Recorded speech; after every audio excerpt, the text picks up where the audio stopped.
Vamos entonces a Judas y vamos a dar lectura a los versículos del 24 y 25, que es la conclusión de la epístola. Judas comienza esta epístola en el versículo 1, dirigiéndose a los llamados. También los describe como amados en Dios Padre. Y después agrega guardados para Jesucristo. Ya se dirige a creyentes, se dirige a aquellos que han sido eficazmente llamados a salvación y definitivamente son los que Dios ama, los amados de Dios. Y dice que son guardados para Jesucristo, por Jesucristo. Y de la manera que comenzó la epístola, también concluye en los versículos 24 y 25, donde leemos lo siguiente. Y aquel que es poderoso para guardaros sin caída y presentaros sin mancha delante de su gloria, con alegría, al único y sabio Dios, nuestro Salvador, sea gloria, majestad, imperio y potencia, ahora y por los siglos. Amén. Tremenda promesa en este pasaje. Si yo les preguntara a ustedes qué es la verdad más significativa en relación a nuestra salvación, ¿qué me dirían? De todas las doctrinas que constituyen la gran doctrina de la salvación en la Escritura, ¿cuál de ellas sería la más alentadora, la más crucial? Cuando hablamos de la doctrina de salvación, o como se dice en términos de teología, la soteriología, pensamos en varias doctrinas que están interrelacionadas. Por ejemplo, pensamos en la elección soberana de Dios, pensamos en el llamado eficaz de Dios a los que Él salva, pensamos obviamente aún antes, junto con el llamado, en la regeneración, Dios dando vida a uno que está muerto en delitos y pecados, pensamos en la doctrina de la redención, pensamos en la expiación, la santificación, la glorificación, etc. Pero sin pensar en ninguna de estas como inferior a las demás, ya que todas ellas son preciosas e indispensables para la vida. Sin embargo, existe una doctrina que es la principal en este sentido. Es la doctrina más animadora de todas y sin duda la más preciosa para el cristiano. Ya algunos de ustedes están imaginando, pensando en lo que me refiero. Así que para dejar el suspenso a un lado, les voy a decir qué es esta doctrina, cuál es esta doctrina. La doctrina más alentadora para un hijo de Dios es la doctrina bíblica de la seguridad de su salvación. Otra manera de expresarlo sería la doctrina de la perseverancia de los santos. Así que espero que este mensaje que vamos a considerar esta mañana sea de mucho aliento para cada uno de aquellos que son creyentes en Cristo Jesús y que realmente salgamos de este lugar animados por esta preciosa, increíble promesa de Dios. En su esencia, la perseverancia de los santos o la seguridad de la salvación enseña que una persona que ha sido salvada por la gracia soberana de Dios, ha sido llamada a salvación, esta persona es salvada para siempre, para siempre. Las palabras de Pablo lo expresarían así: el que comenzó la buena obra en vosotros, la perfeccionará hasta el día de Jesucristo, que es cuando el Señor viene por los suyos. Todas las doctrinas que mencionamos en estos minutos serían disminuidas, perderían valor si la salvación no fuera segura para siempre. Muchos creyentes luchan con esto, luchan con si realmente van a perseverar o no van a perseverar hasta el fin. Muchos luchan con las dudas. Y por supuesto, el diablo está muy interesado en que no estemos seguros de nuestra salvación, porque si nos estamos debatiendo en que si perseveraremos hasta el final o no, estamos siendo neutralizados en nuestra fe. Y el diablo nos tiene donde nos quiere, sin ser de ningún bien a ninguno. Entonces esto es muy importante que lo entendamos. Quitemos la seguridad de nuestra salvación y es inútil y cínico, hasta cínico, yo diría, hablar del gozo de la salvación, o de hablar de la confianza presente, o hablar de la esperanza futura, o hablar de confort, aliento espiritual. Todo eso queda reemplazado por miedo, por temor, por duda, por ansiedad, preocupación, si la salvación no es segura. Si el Señor no nos sostiene, nos preserva, nos guarda para siempre, no vamos a llegar al cielo. ¿Entendemos eso? Si Dios no me salva, yo no puedo salvarme a mí mismo. Si Él no me guarda, yo no tengo la capacidad de guardarme a mí mismo, preservarme a mí mismo. Yo no soy digno de salvación. Yo no era digno de salvación antes de que el Señor me salvara y no soy digno de salvación hoy. Tocando un poquito lo que dijo Josías la semana pasada. A veces venimos a fe, venimos a salvación y pensamos, sí, somos miserables pecadores, no merecemos nada, el Señor nos salva. Y antes de nuestra conversión no éramos nada. Sin embargo, después de convertidos, nuestra vida cambia, obviamente. Comenzamos a obedecer, comenzamos a vivir de una manera más digna de lo que es nuestro llamado a salvación. Y tal vez podemos llegar a pensar que, ya que ese es el caso, ahora sí somos dignos, porque nos estamos portando bien. Estamos siendo obedientes al Señor. Y el Señor se fija en eso y por lo tanto somos más dignos de su misericordia y gracia. Eso es una mentira diabólica. Tenemos que entender que la única razón que fuimos salvados es por gracia y misericordia de Dios y no por ningún mérito humano. Ni antes ni hoy. No tenía méritos antes de mi salvación y no tengo méritos hoy.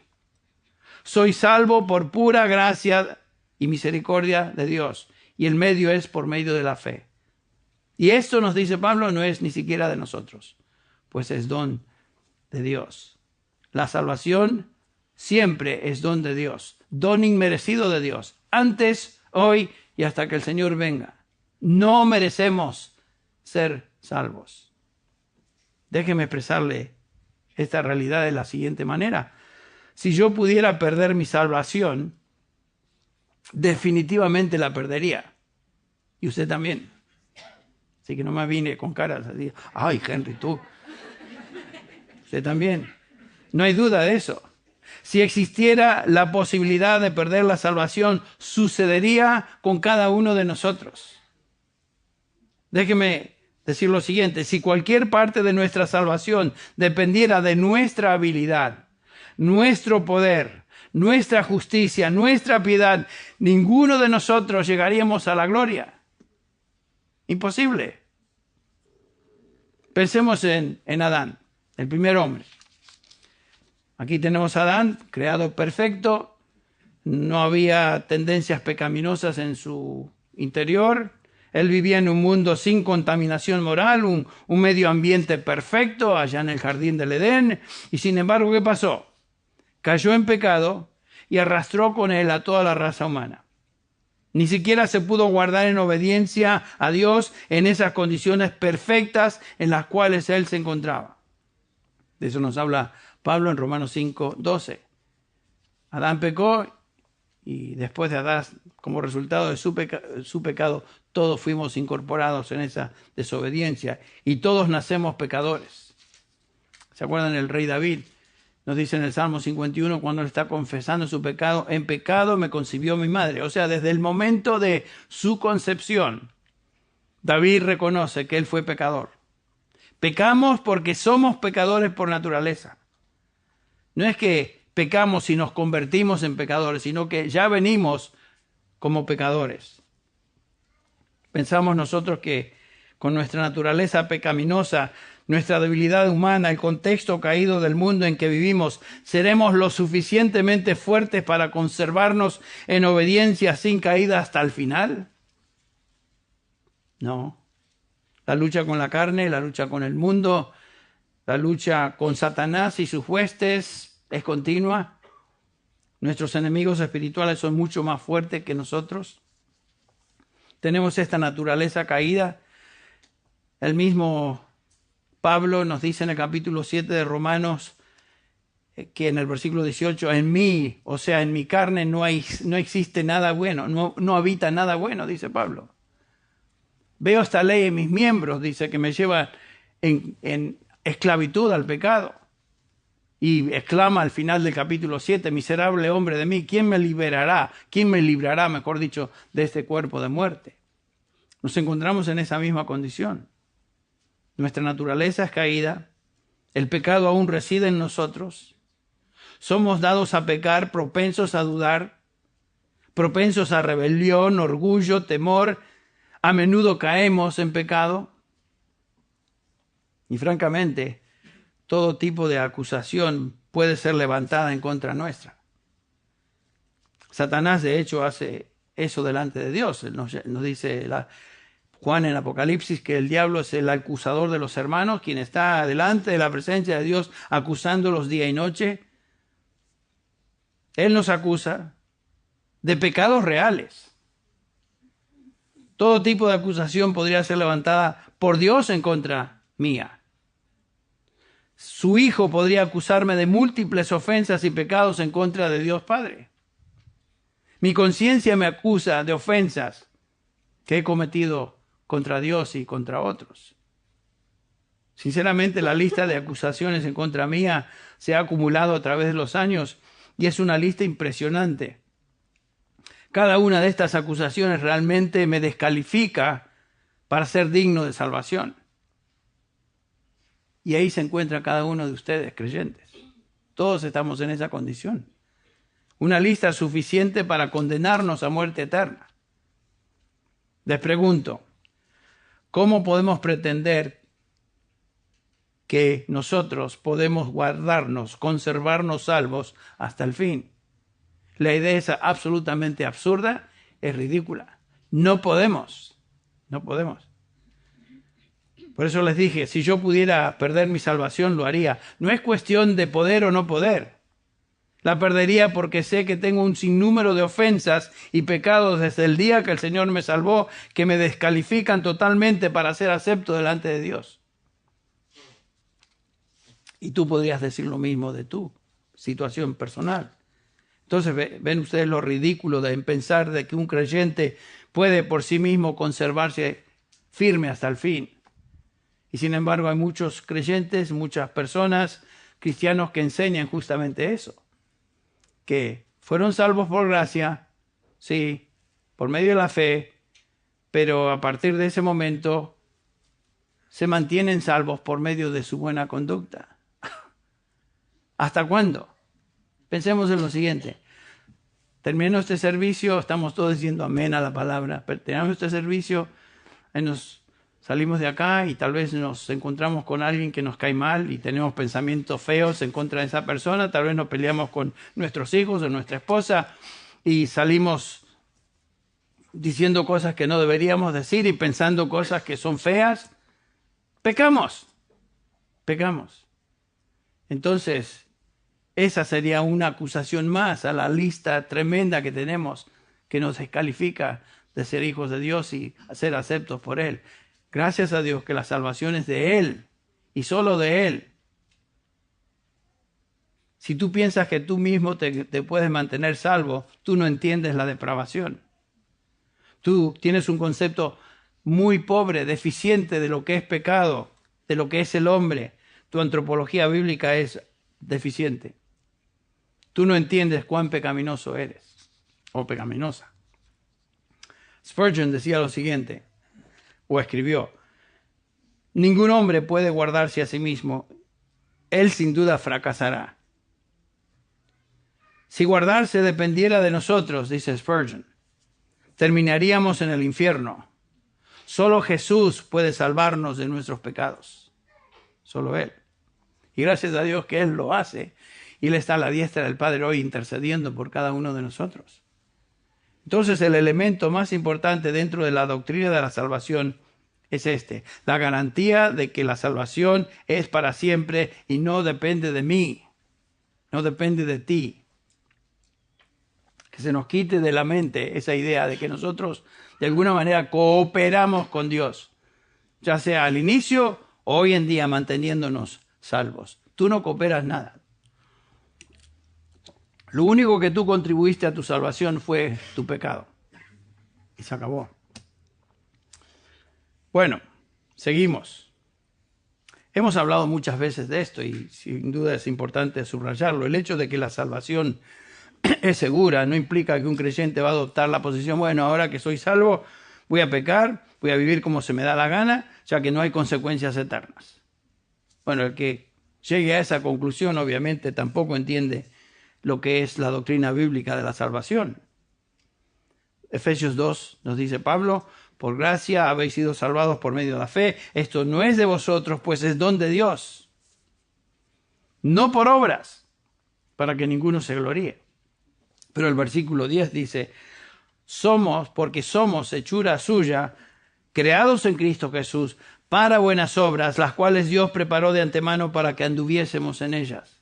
Noten eso, aún las buenas obras que podamos hacer en el nombre del Señor y en su poder, para el beneficio de otros y la gloria de Dios, son obras que Él mismo preparó de antemano para que anduviésemos en ellas. Así que no nos podemos atribuir ningún crédito de nada. ¿Ven? Fuimos salvados por medio de la fe, no por obras, para que ninguno se gloríe. Para que ninguno se gloríe. Entonces, un entendimiento correcto de la doctrina bíblica de la salvación no es un punto secundario en la fe. No es algo opcional. No es algo que realmente es irrelevante. La doctrina de la perseverancia de los santos, el hecho de que un creyente verdadero persevera en la fe y obediencia hasta el fin, tiene implicaciones extraordinarias. Esta doctrina está inseparablemente ligada, a la doctrina de la elección. Si Dios nos escogió antes de la fundación del mundo para salvación y Él sabía exactamente quiénes éramos y Él termina lo que empezó, podemos ver que la doctrina de la perseverancia de los santos tiene que estar relacionada. La perseverancia de los santos está también íntimamente ligada con la doctrina de la justificación, que enseña que Cristo pagó por todos nuestros pecados en la cruz. Cantamos de eso hace unos minutos. Y como consecuencia nos concedió su propia justicia. Nos hizo justos en Él. Al que no conoció pecado, lo hizo pecado por nosotros, para que nosotros llegásemos a ser justicia de Dios en Él. No existe pecado que nos pueda separar de Cristo hoy. Todos nuestros pecados fueron cubiertos y pagados por Él en la cruz del Calvario. Por lo tanto, los creyentes son seguros y perseveran en su fe hasta el fin. La perseverancia de los santos está también íntimamente conectada con la doctrina de la glorificación. Dios propuso que todos sus escogidos terminarían en gloria, sin ninguno de ellos fuera de la gloria. Ninguno se pierde. Si los santos de Dios no perseveran, entonces tenemos que redefinir el significado de otras doctrinas claramente enseñadas en el Nuevo Testamento. ¿Qué estamos diciendo? El punto que estamos enfatizando es el siguiente. La salvación es segura porque depende totalmente del propósito, poder y fidelidad de Dios. No descansa para nada en lo que el hombre puede hacer o lograr. La clave de la seguridad es la garantía de Dios en la salvación. Ahí está la seguridad. Dios garantiza la salvación. Entonces, hagamos la pregunta. ¿Puede uno que ha sido llamado por Dios a salvación, amado por Dios con amor eterno, regenerado, justificado, perdonado, redimido, convertido, perder esa salvación y ser eternamente condenado? La pregunta es retórica, pero la respuesta es no. Y es justamente de eso que nos habla Judas, versículos 24 y 25, y ahora sí vamos al texto. Todo eso fue introductorio. Dice así, otra vez lo leemos, porque algunos de ustedes ya se han perdido. Y aquel que es poderoso para guardaros sin caída y para presentaros sin mancha, en presencia de su gloria con gran alegría, al único Dios, nuestro Salvador. Por medio de Jesucristo nuestro Señor, sea gloria, majestad, dominio y autoridad antes de todo tiempo y ahora por los siglos. Amén. Qué gran Dios tenemos. Y Pablo diría, si Dios es por nosotros, si este Dios es por nosotros, ¿quién contra nosotros? Noten ustedes que Judas termina con una gran doxología. Atribuye toda la gloria a Dios. Esa palabra doxología está compuesta de dos vocablos en griego, uno que es doxa, gloria, y la otra logía, que es palabra, o sea, atribuir una declaración de alabanza a Dios o gloria al único ser en el universo que merece ser glorificado. Y Judas le llama Dios nuestro Salvador. Dios es el único que salva de un principio al fin y por lo tanto es el único que merece recibir gloria. El único. Si de alguna manera, escuche esto, si de alguna manera la salvación dependiera en parte de mí, yo podría llevarme cierta parte de la gloria. Pero nos dice la Escritura que Dios no comparte su gloria con nadie. Yo no merezco ninguna gloria, ninguna alabanza. El único que merece gloria y alabanza es Dios, porque la salvación es de Dios, de un principio al fin. Es imposible, absolutamente inconcebible y absurdo pensar que yo puedo llevarme cierto crédito y gloria por la salvación. La salvación es por gracia, para que ninguno se gloríe, dice el apóstol Pablo. Ninguno, ni en una partecita. No es que Dios nos salvó y 99% de la salvación es de Él y el 1% nuestro. No. No es así. La salvación es de Dios, la gloria entonces va totalmente a Él. El Antiguo Testamento y el Nuevo Testamento están llenos de doxologías. O sea, expresiones de alabanza a Dios. Y siempre estas alabanzas tienen que ver con la salvación de Dios. Estas doxologías siempre hablan de algo eternamente valioso. Estas son palabras y expresiones de adoración a Dios por haber salvado al pecador. Cada uno de los libros de los Salmos, que son 5 libros, el Salterio judío, los Salmos están divididos en 5 libros, y cada libro concluye con una doxología, una declaración de alabanza a Dios. Ustedes recuerdan que en Lucas 2, por ejemplo, los ángeles irrumpen en una doxología preciosa ahí cuando el Señor Jesús nace. Gloria a Dios en las alturas y en la tierra paz para con los hombres. En Gálatas 1, el apóstol Pablo dice, gracia y paz sean a vosotros de Dios el Padre y del Señor Jesucristo, el cual se dio a sí mismo por nuestros pecados, noten ahí el tema de la salvación, para librarnos del presente siglo malo, conforme a la voluntad de nuestro Dios Padre, a quien sea la gloria por los siglos de los siglos. Amén. Otra vez relacionado a la salvación, el único que se lleva gloria es Dios. En Romanos 16, 25, al término de esta magnífica, increíble epístola de Romanos, dice Pablo al final en el versículo 27, al único y sabio Dios sea gloria mediante Jesucristo para siempre. Amén. La gloria es de Dios. Y podríamos mencionar otras doxologías, pero una doxología en esencia es la respuesta del pecador como resultado de la obra redentora de Dios, donde Él recibe todo el crédito total, todo el honor, toda la gloria. Y aquí Judas, el autor de esta epístola, concluye con una doxología que nos calma el temor, aviva la esperanza de los creyentes, quienes obviamente vivían en un contexto que los rodeaba, que era totalmente de apostasía. Y Judas, en los versículos que anteceden a esta conclusión, de los versículos 24 a 25, nos habla de hombres perversos que habían introducido en las iglesias, se habían metido en las iglesias, que negaban la fe cristiana. En los versículos del 4 al 17 de esta epístola describe estos impíos, y comenzando con el versículo 17 hasta el 23, Judas instruye a estos creyentes en cómo vivir en tiempos de apostasía.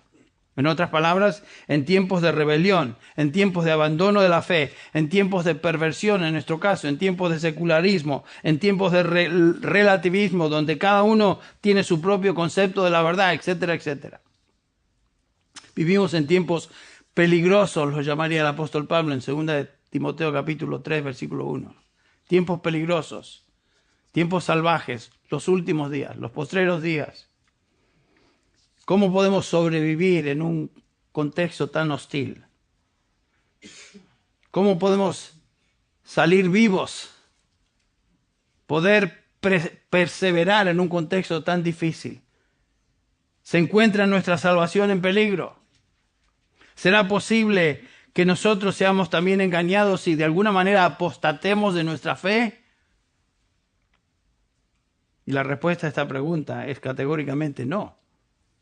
Y se encuentra esa respuesta en estos versículos 24 y 25. En primer lugar, estos versículos contienen 2 puntos. El primer punto, el Señor es poderoso para preservarnos hasta el fin. Y el segundo lugar, el Señor es también poderoso para presentarnos sin mancha en gloria. Veamos el primer concepto de la preservación. Versículo 24. Y aquel que es poderoso para guardaros sin caída. Este pasaje nos dice que Dios es poderoso para guardarnos sin caída. Esto nos lleva a otra pregunta. ¿Quiere Dios preservarnos? Es claro que Él puede, pero ¿realmente quiere? Y es obvio que Él quiere preservar a los suyos. El que comenzó la buena obra, la perfeccionará, la terminará. En 2 de Pedro, si tienen un momento ahí, pueden abrir su Biblia, 2 de Pedro 3, unas epístolas atrás, cortitas. En el capítulo 3 de 2 de Pedro, versículo 9, afirma esta gran verdad del apóstol y dice: el Señor no retarda su promesa, según algunos la tienen por tardanza, sino que es paciente para con nosotros, no queriendo que ninguno perezca, sino que todos procedan al arrepentimiento. El Señor vino, el Señor prometió que iba a llevar a los suyos a donde Él iba, ¿se acuerdan? El capítulo 14 de Juan.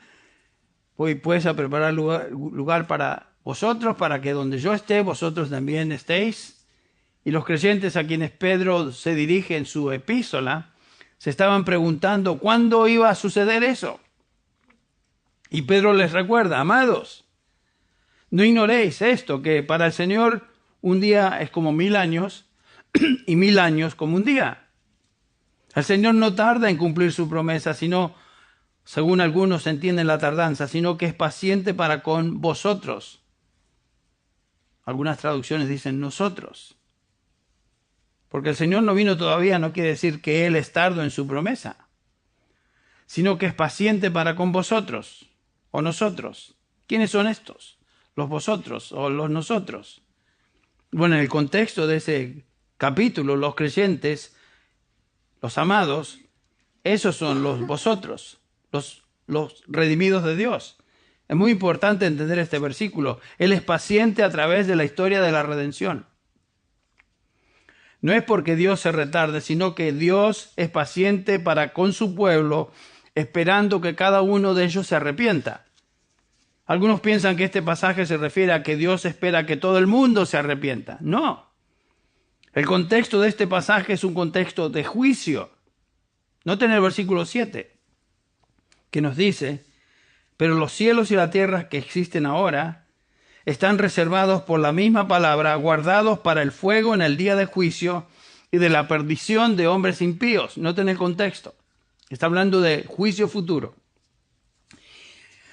Entonces Pedro no está diciendo que el Señor es paciente para que todos estos impíos que van en camino a juicio y destrucción se arrepientan, sino que está hablando de su pueblo, sus escogidos, su pueblo aún no redimido, que estos se arrepientan y experimenten salvación. Es una idea muy similar a lo que encontramos allá en el capítulo 18 de Hechos. Ustedes recuerdan que Pablo se encuentra en Corinto, él está predicando el Evangelio y por supuesto recibe la hostilidad de la ciudad. Y el Señor se le aparece en una visión de noche, leemos eso en el versículo 9 de Hechos 18, donde el Señor Jesús le dice a Pablo: no temas, sino habla, y no calles, porque yo estoy contigo, y ninguno pondrá sobre ti la mano para hacerte mal, porque yo tengo mucho pueblo en esta ciudad. Noten eso.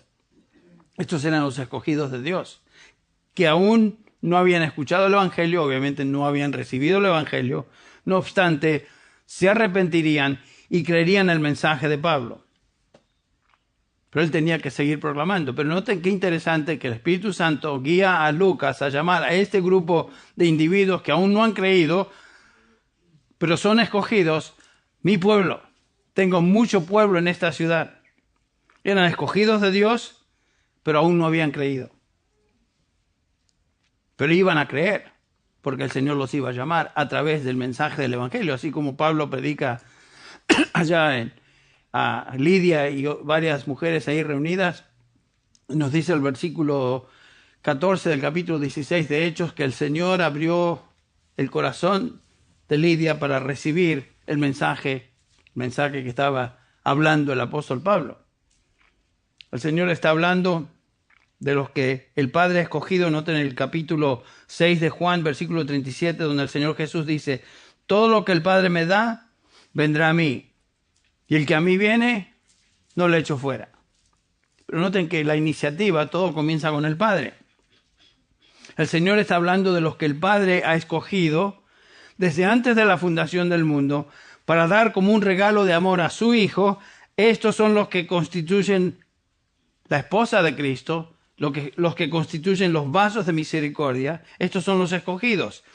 Todos ellos vienen al Señor porque el Padre sigue escogiendo y trayendo a salvación a los suyos. La gente pregunta, ¿cuándo vendrá el Señor? El Señor no tarda su venida, sino que vendrá cuando todos sus escogidos vengan a arrepentimiento. El día que el último de sus escogidos viene a fe y arrepentimiento es cuando el Señor regresa por los suyos. Y noten lo que sucede según Jesús en Juan 6:39. Esta es la voluntad del Padre que me envió: que de todo lo que me diere, no pierda yo nada, sino que lo resucite en el día postrero. Y esta es la voluntad del que me ha enviado, que todo aquel que ve al Hijo y cree en Él, tenga vida eterna, y otra vez, y yo le resucitaré en el día postrero. Los que el Padre da a su Hijo son los que Él escogió. El Hijo recibe, preserva y finalmente resucita en gloria en el día final. Si vamos al versículo 44 de Juan 6, lo dice de esta manera. El Señor Jesús dice: ninguno puede venir a mí si el Padre que me envió no le trajere, y yo le resucitaré en el día postrero. Noten que la iniciativa es de Dios. Dios escoge, Dios trae a las personas a Cristo Jesús. Ellos creen, Jesús los recibe y los preserva hasta el día postrero. Entonces, ¿quiere el Señor preservar a los suyos? No solamente quiere, sino que en su propósito eterno los preserva hasta el día en que sean resucitados en gloria final. Él se ha propuesto salvar a todos sus escogidos. Y Judas nos dice que Dios, nuestro Salvador, es poderoso para guardar y preservar. Escuchen lo que nos dice Pablo en Efesios 3:20. Y aquel que es poderoso para hacer todas las cosas, mucho más abundantemente de lo que pedimos o entendemos. Dios es poderoso. Hebreos 7:25. Por lo cual Él también es poderoso para salvar para siempre a los que por medio de Él se acercan a Dios, puesto que vive perpetuamente para interceder por ellos. Noten eso. Dios es poderoso. Dios comenzó la buena obra, Dios continúa esa obra, está perfeccionando esa obra y la terminará hasta el día final, porque es poderoso. No hay duda que Dios puede guardar y preservar a los suyos. Aún en medio de tremenda apostasía, en medio de tribulación, en medio de tentación, en medio de ataques del enemigo a nuestra fe. Escucha lo siguiente, querido hermano y hermana en Cristo. Si tú perteneces al Señor Jesucristo, donde quiera que estés, en cualquier situación en que te encuentres, a pesar de los peligros que te rodean, el Señor te preservará, el Señor te guardará. Esa es su promesa. Hasta el fin. Pablo, inspirado por el Espíritu Santo, nos dice en Romanos de los posibles peligros que podemos enfrentar, ¿se acuerdan? Dice el versículo 35, por ejemplo, de Romanos 8, ¿quién nos separará del amor de Cristo? Y comienza Pablo a pensar en posibilidades.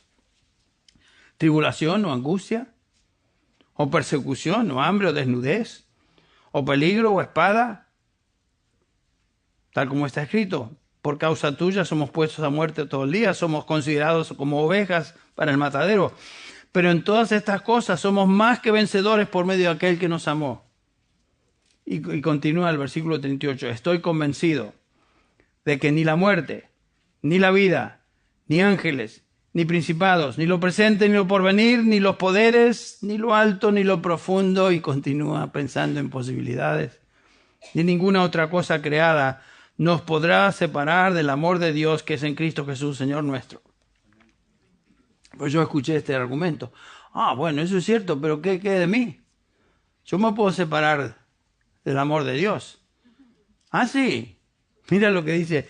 Yo le hago la pregunta a tal persona. ¿Eres tú una criatura? ¿Has sido creado o creada? Y tiene que decir ¿qué? Por supuesto que es creado. Y aquí me dice la palabra de Dios que ninguna cosa creada nos podrá separar del amor de Dios, que es en Cristo Jesús, Señor nuestro. Ni aun tú puedes separarte del amor de Dios. Porque Dios ha puesto su amor sobre tu vida, te conoce desde antes de la fundación del mundo, comenzó la buena obra, te predestinó, te llamó, te justificó y finalmente te glorificará. Porque estamos dentro del propósito eterno de Dios para cada uno de aquellos que Él llama a salvación. Y dice Judas que nos preserva sin caída, nos guarda. Es un término militar reservado para un centinela que se pone de guardia. Significa custodiar en el sentido de poseer o tomar. El Señor es nuestra custodia. Las palabras sin caída son la traducción de apaistus, de donde sacamos la palabra apostasía. El Señor nos preserva de la apostasía final. Él no permitirá que los suyos abandonen la fe. El Señor no permitirá que ninguno de sus hijos se vuelva apóstata.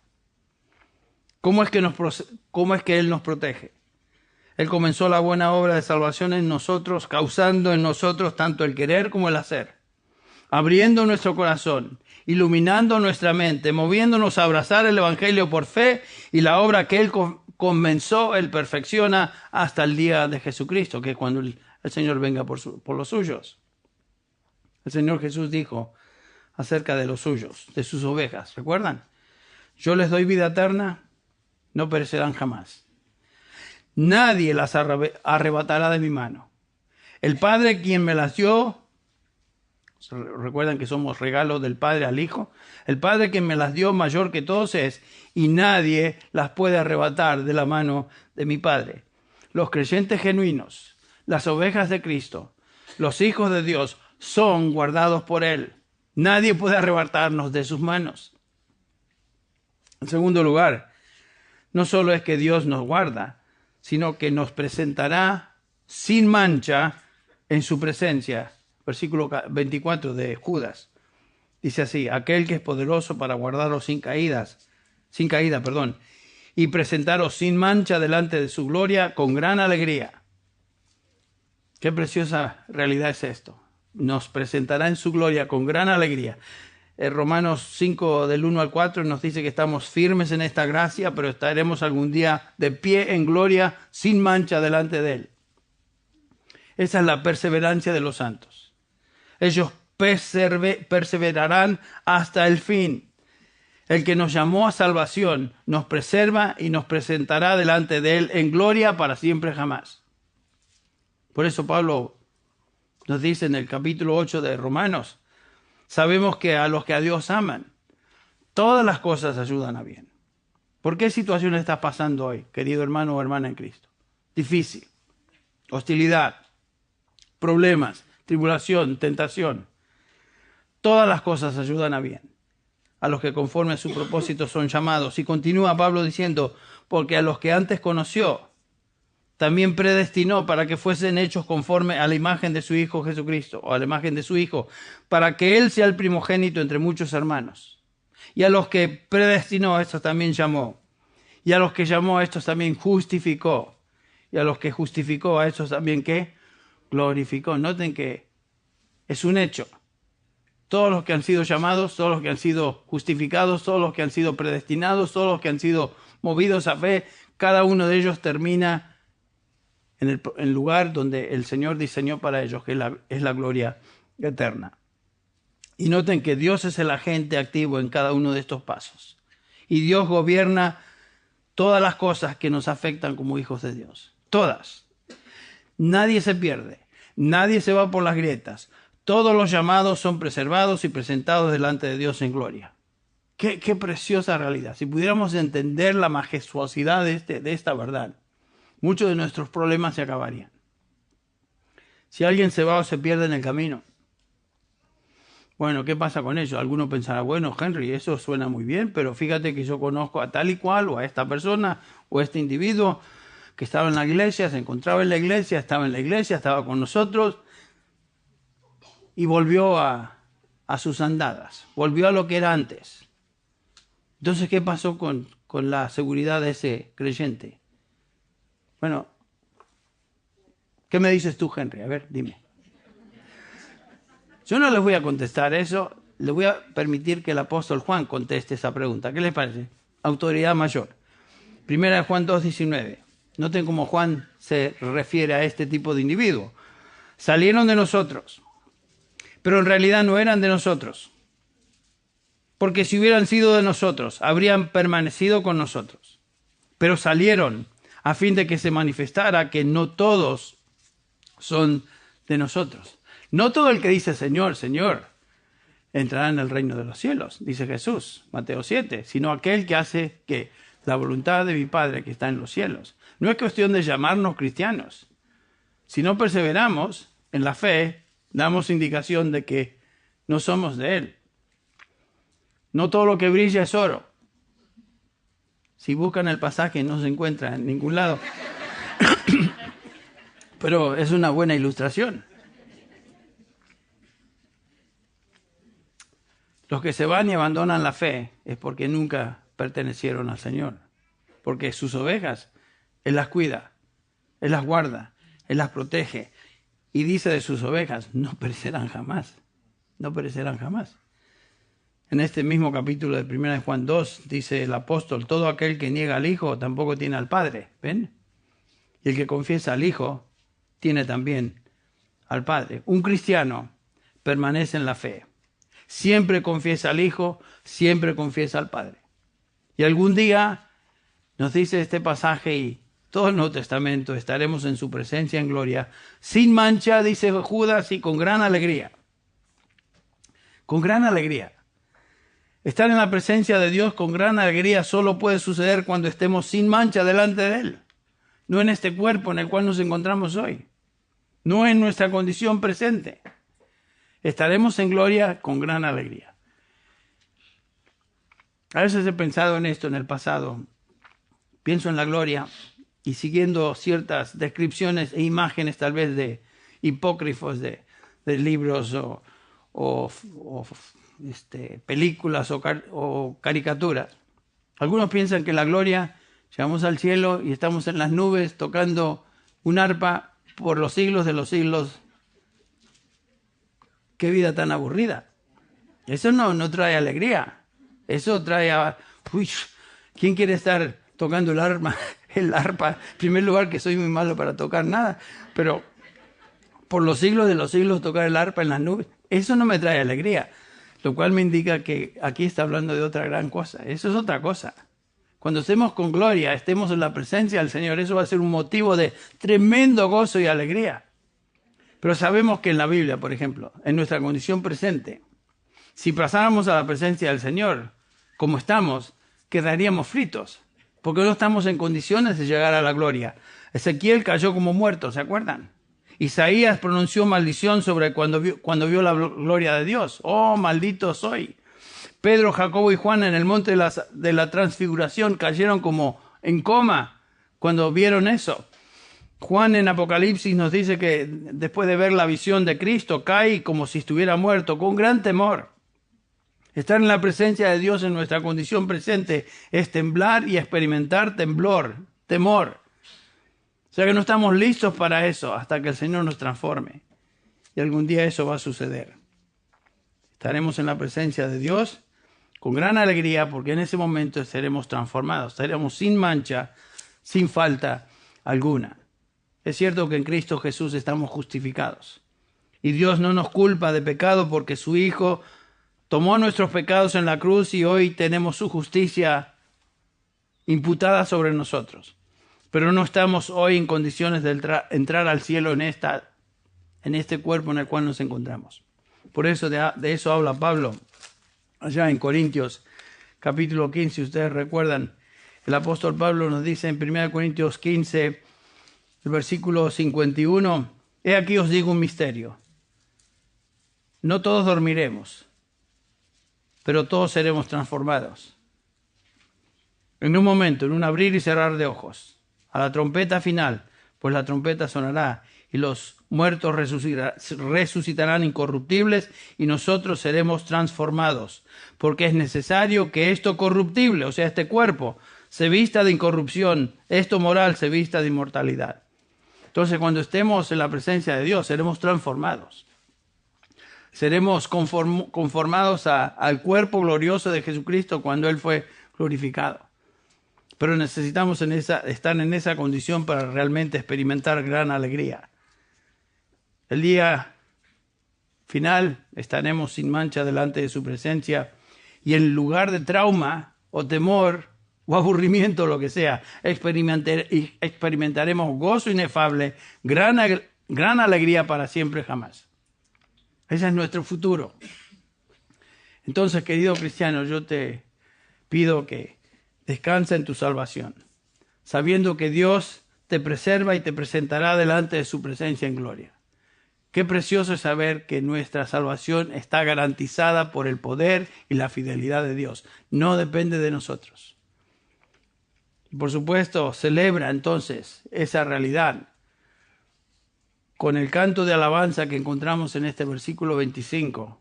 Esta doxología del apóstol de Judas cuando dice, al único Dios nuestro Salvador, por medio de Jesucristo nuestro Señor, sea gloria, majestad, dominio y autoridad antes de todo tiempo y ahora por los siglos de los siglos. Amén. Qué precioso es saber que nuestra salvación es segura. Qué precioso es saber que perseveraremos hasta el fin, porque eso depende de aquel que nos llamó. Vamos a orar para terminar. Señor, venimos delante de ti expresando amén a lo que tu siervo Judas escribió en esta preciosa conclusión. Tú eres el único digno de gloria por la obra de salvación a favor nuestro. Gracias, Señor, por nuestra salvación. En ningún momento dependió ni depende de nosotros, sino en su totalidad depende de ti. Gracias, Señor, porque estamos seguros que algún día te veremos. Estaremos delante de tu presencia sin mancha y por eso estaremos ahí con gran alegría. Nos postramos, Señor, delante de tu presencia y te adoramos en este momento, en el nombre de Jesús. Amén.